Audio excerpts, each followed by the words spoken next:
The oddball eventually wins and eventually thrives. If you identify as like the family freak or the family problem, the truth teller, scapegoat, or just simply the one who valued emotions, or simply the one that wanted the family to be better and better amongst each other, you were most likely shamed and targeted for that if your family was toxic like mine was.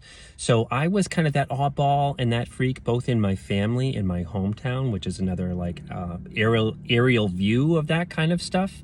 And we can just feel really alone and bad about pretty much what's in our heart and what's in our values. There is a tipping point.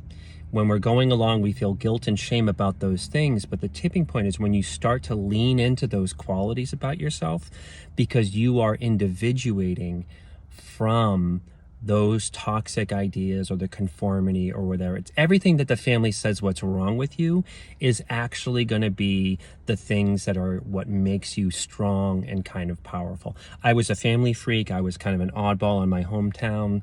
And look at where I am now. I found purpose in helping people like the way I'm talking to you kind of right now. So my message is don't be ashamed about the things that make you a target, because those things are actually your strength and your qualities and what's in your heart. And lastly, this is a little bit tricky, is you are individuating. You are becoming your own person. That happens naturally in a healthy family system, but we have to do a lot of work to get there, of becoming our authentic self. But the family set is you're being too much of an individual. Those two things are very different. Becoming your authentic self is different than what society says. You don't really contribute to the greater good. You're just selfish.